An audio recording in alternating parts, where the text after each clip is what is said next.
이후 시간도 함께 주님의 말씀으로 은혜 나누기 위해 이 자리에 함께하고 계신 여러분들 주님의 이름으로 환영하고 사랑합니다. 우리나라를 보면요, 참 하나님의 은혜와 사랑을 듬뿍 받는 국가임이 틀림없음을 보게 됩니다. 그중 하나가 있다고 하면 참 자연환경인 것 같아요.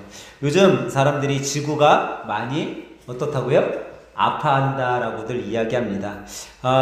그렇지만 이 자연의 아픔 속에서도 어김없이 사계절이 뚜렷하게 나타나는 나라, 또 그런 자연환경 속에 살아가는 이 지구상의 나라들은 그렇게 흔하지 않습니다.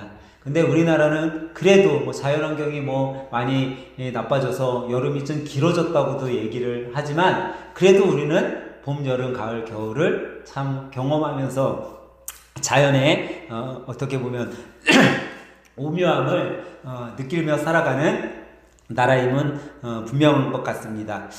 그런 것만 봐도 우리가 얼마나 복되고 행복하게 살아가는 줄 모릅니다.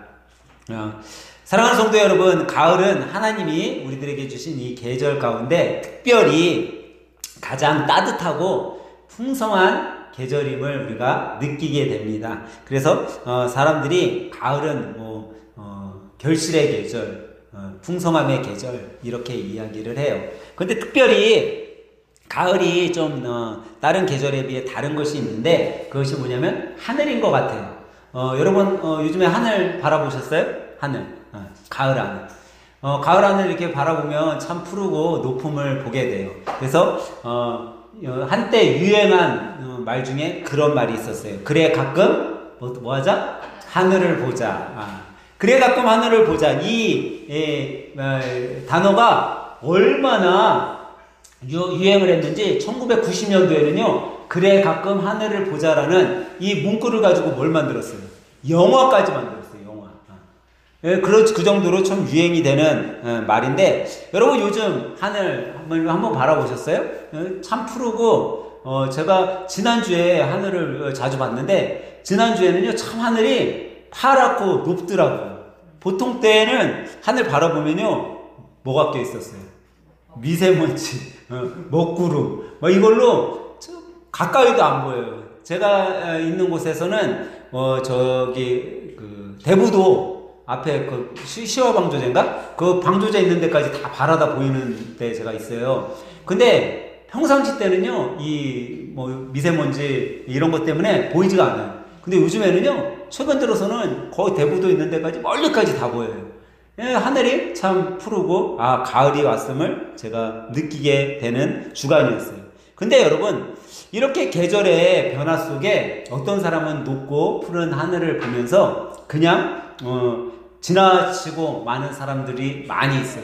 하지만 우리 믿음의 성도들은요 그런 자연의 변화 속에, 또 높은 하늘과 푸르름 속에 우리는 그냥 지나치는 것이 아니라 그 속에서 임하고 계신 하나님의 사랑과 또 섭리, 또 그 위대함을 우리 믿음의 성도들은 느낄 수 있어야 된다라고 생각됩니다. 그래서 오늘 본문 시편 기자는요 어떻게 보면 이런 자신의 그 자연을 통해서 느꼈던 그런 감정들을 다 담아서 지금 오늘 우리가 읽었던 그 본문을 이야기하고 있는 것 같아요. 여러분들이 이 자연 속에서 느끼고 있는 이 감정, 이것들을 다 실어서 한번 오늘 본문 다시 한번 우리 읽어볼까요? 그런 감정으로 여러분들이 읽는다면 이걸 어떻게 읽으시겠어요? 우리 한번 목소리로 다시 한번 읽어보도록 합니다. 시작! 하늘이 하나님의 영광을 선포하며 궁창이 그의 손으로 하신 일을 나타내는 도다. 시편 기자가 얼마나 감동이 됐으면 하늘이 하나님의 영광을 선포하고 있고 궁창이 그의 손으로 하신 일을 나타내고 있습니다 라고 고백하고 있다라는 거예요. 제가 종종 여러분들에게 사랑에 대해 말씀드릴 때가 있어요. 여러분과 제가 누군가를 사랑한다고 했을 때 사랑한다 하면서 그냥 말만 하고 끝내면 그게 사랑이에요? 아니에요? 사랑이라고 안 했어요. 사랑에는 표현이 따라야 된다 했어요. 말만 하고 끝내는 사람들이 있어요. 사랑해, 나는 당신을 사랑합니다. 말만 하고 끝나는 사람 대부분 뭐예요? 사기꾼이나 꽃뱀. 그 사람들은 말로만 해요. 말 이상을 하면 안 돼. 왜? 말 이상을 하면 손해가 되거든. 근데 말만 잘해서 뭐를 해야 돼요? 네, 뜯어내야 돼. 네. 포장을 열심히 해서 내가 당신을 정말 사랑합니다. 하지만 어떤 희생도 어떤 자기의 그 손해도 없이 말만 갖고 하고 뭐를 해요? 자기는 받으려고 하는 거. 그게 사기꾼인 거예요. 그게 꽃뱀인 거죠. 그렇기 때문에 어떻게 보면요, 사랑은 말로만 하는 것은 사랑이 될 수 없다라는 거예요. 여러분, 사랑에 있어서 가장 위대한 사랑은 여러분 뭐라고 생각되세요? 가장 위대한 사랑. 우리는 그게 누구의 사랑이에요? 하나님의 사랑이라는 거 알고 있어요. 근데 하나님의 사랑을 한번 여러분 바라보라는 거예요. 하나님의 사랑 말로만 끝나냐라는 거예요. 하나님의 사랑은요, 그냥 말로만 끝나지 않으셨어요. 하나님은 무수한, 내가 너희들을 사랑한다라는 걸 무수하게 표현을 하셨어요. 하다못해 자연을 통해서까지 표현을 했는데, 이 무지한 사람들이 그 하나님의 사랑을 알지 못하니까 이제 누구까지 내어주셔요? 자기의 아들까지도 내어주신 그 사랑으로 표현을 하셨어요. 여러분, 세상에 가장 위대한 사랑도요, 표현이 없고 내어줌이 없는 사랑은 사랑이 아닌 거죠. 근데 이 하나님의 위대한 사랑 가운데 우리가 많은 부분에서 알아볼 수 있는데, 그 중에서 하나가 계절의 변화 속에 우리가 하나님의 사랑을 알 수 있다는 거예요. 하나님은 이 계절을 통해 하나님의 사랑을 새겨 놓아 주셨어요. 특별히 이렇게 사계절이 있는 우리나라에게는 이런 하나님의 사랑을 표현해 놓으셨죠. 어떻게 표현하셨어요?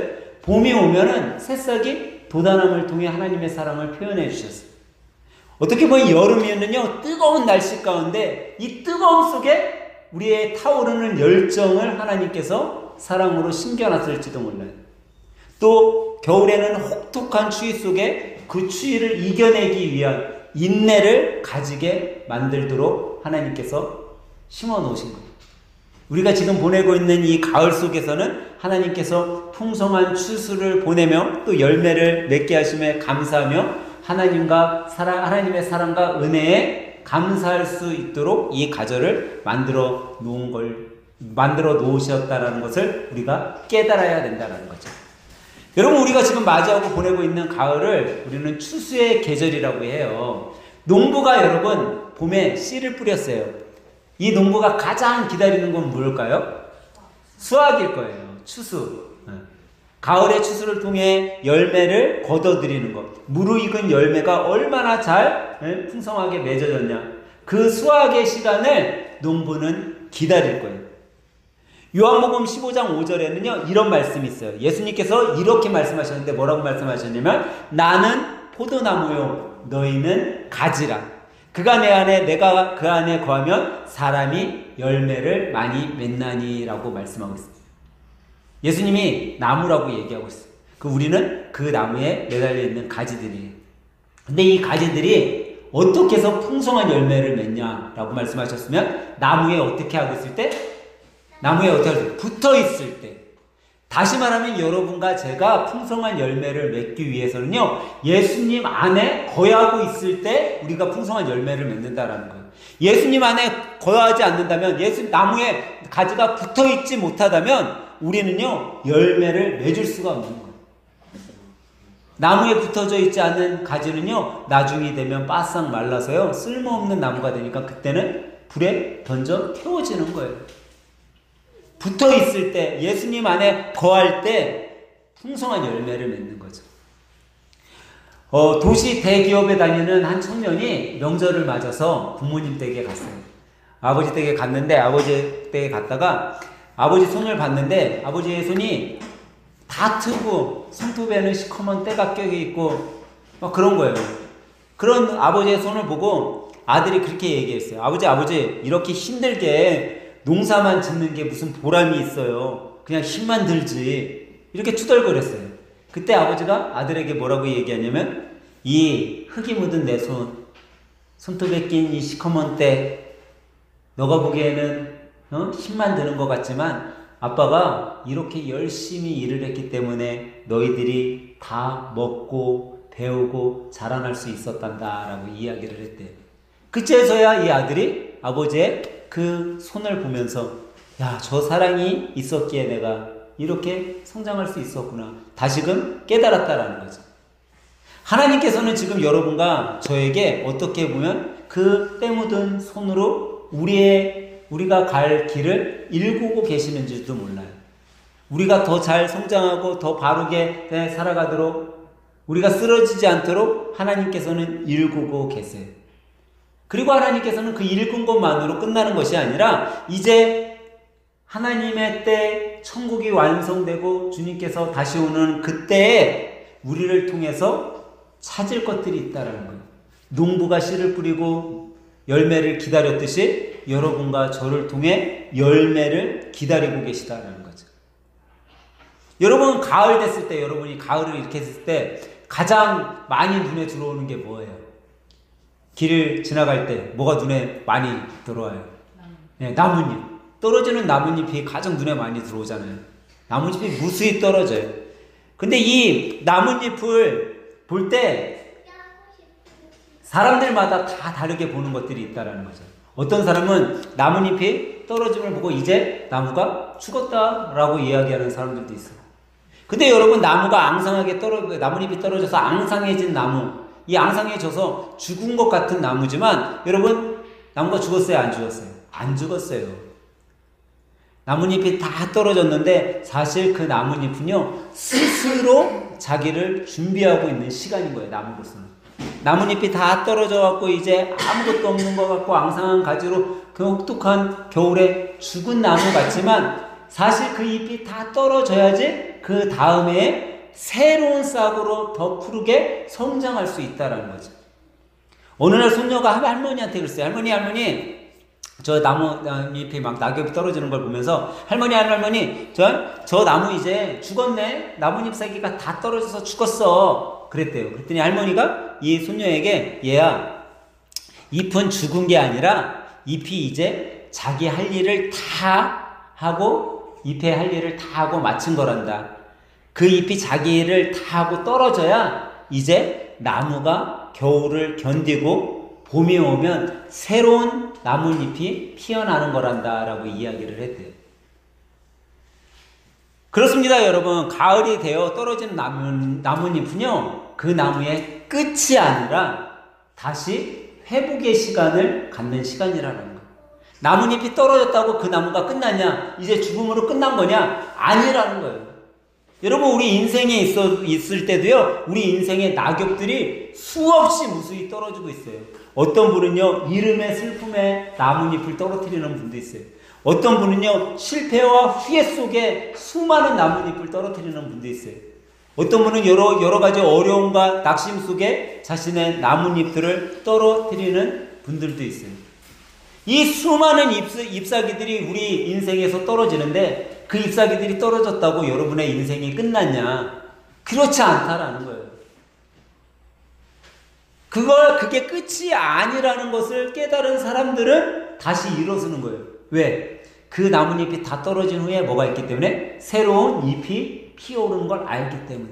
새로운 내 인생이 다시 환하게 싹 틔운다는 것을 알고 있기 때문에 비록 지금은 슬픔과 실패와 낙심과 문제의 나뭇잎사귀들이 다 떨어져서 내가 벌거벗은 것 같이 앙상한 가지만 남아서 이제 곧 죽은 내 인생처럼 보인다 할지라도 그 시간이 끝이 아니라 좋게 바라보면 쉼의 시간, 다시 내가 일어설 수 있는 준비의 시간을 보내고 있다는 것을 알아야 된다는 거죠. 전도서 기자는요, 전도서 3장 1, 2절에 이렇게 말씀하고 있어요. 범사에 기한이 있고 천하만사가 다 때가 있나니 날 때가 있고 죽을 때가 있으며 심을 때가 있고 심은 것을 뽑을 때가 있느니라 라고 말씀하고 있어요. 여러분, 때가 다 있는 거예요.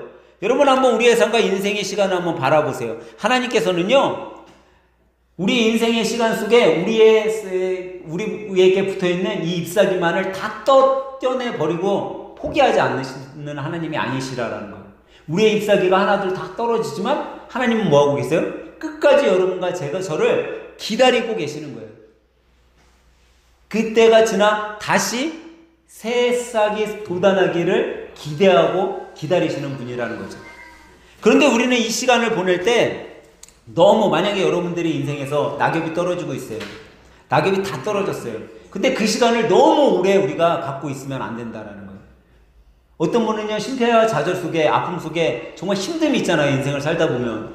그 힘듦 속에 계속 죽어가는 사람이 있어요. 근데 여러분, 인생은요, 사이클이잖아요, 사이클. 인생은, 노래 중에 돌고 도는 인생 그래요. 그 정말 그래요, 여러분. 인생은 돌고 돌아요, 계속. 내가 정말 좌절하고 쓰러질 때가 있으면요, 내가 최고를 달리는 아주 좋을 때도 있어요. 근데 이게 돈다라고 생각을 해보세요, 여러분. 낙엽이 다 떨어졌어요. 벌거벗었어요. 그걸로 끝나지 않아요. 다시 돌면 뭐가 올까요? 희망의 시간이 오겠죠. 근데 어떤 사람은 그걸 알아. 그래서 지금 좌절했는데, 내 인생의 주기가, 좋은 주기가 지금 나한테 오니까 얼른 그 사이클을 잡고 붙잡고 다시 시작하는 사람들이 있어요. 근데 어떤 사람은요, 실패했어, 망했어, 나는 이제 망했어 하고 다시 그 사이클이 나에게 돌아오는데 어떻게 해요? 잡을 생각을 안 해요. 그러면 여러분, 인생의 주기가 있다 그랬잖아요. 지금 잡았으면 빨리 올라타고 다시 시작할 수 있는데 못 잡았어. 그럼 또 한 바퀴 돌 때까지 기다려야 되잖아요. 또 왔어. 또 못 잡았어. 한 바퀴, 두 바퀴, 세 바퀴, 네 바퀴 계속 내 인생의 주기가 왔지만 잡지 못하니까 어떻게 해요? 허망된 인생으로 나고자의 삶을 살아가는 거예요. 근데 하나님은 그렇게 우리의 인생을 만들어 놓지 않았다는 거예요. 항상 하나님은요, 여러분과 제가 회복할 수 있는 주기를 계속 제공해 주고 있어요. 내가 올라타기만 하면 돼요. 내가 올라타면 전보다 더 행복하게, 전보다 더 즐겁게, 전보다 더 기쁨 가운데 살아갈 수 있는데, 내가 그 주님이 회복시켜 주시는 그 사이클에 올라타지 못하니까 한 바퀴가 돌아가도 그냥 흘려보내고, 두 번째 와도 흘려보내고, 그러니까 내 삶이 어때요? 계속 똑같이 무기력하게 가는 거예요. 사랑하는 여러분, 가을의 계절이 깊어지면 그 깊어짐 속에 우리에게 풍성한 것이 다시금 올 거를 믿으시기 바랍니다. 근데 여러분, 한번 생각해 보세요. 가을에 풍성함이 깊어졌어요. 그걸로 끝이에요, 여러분? 분명히 뭐가 또 와요? 혹독한 겨울이 온다라는 걸 우리가 알아야 돼요. 그렇기 때문에 우리가 뭐 해야 돼요? 준비하는 거예요, 준비. 풍요로울 때 잘 준비하는 거예요. 여러분, 어떤 사람이 건강하게 오래 가는지 아세요? 준비를 잘하는 사람이 건강하게 오래 가는 거예요. 여러분, 요즘에 유행하는 단어 중에 하나가 루틴이라는 단어를 많이 써요. 삶의 루틴, 하루의 루틴, 한 달의 루틴. 이게 어떻게 보면 이렇게 계획적인 삶을 이야기하는 거잖아요. 이 계획적인 삶을 누가 잘 세워놓고 가느냐에 따라서 어떤 사람은 건강하게 잘 사는 사람도 있고, 어떤 사람은 또 정신적으로 건강한 사람이 있고, 어떤 사람은 육체적으로 건강한 사람도 있고, 또 자기의 학문을, 지식을 넓혀가는 사람도 있고 많이 있어요. 근데 우리는 표면적으로 눈에 보이는 거 참 중요하게 여기잖아요. 나는 자연이다 보면요, 70세 할아버지가 나. 근데 몸이요, 저보다 훨 좋아요. 근육이 빵빵해. 그래갖고 그분이 어떻게 저렇게 근육질이고 건강하지? 봤더니요, 아침에서부터 저녁까지의 삶의 루틴을 자기가 만들어놨어. 아침에 한 2시간을 운동을 해요.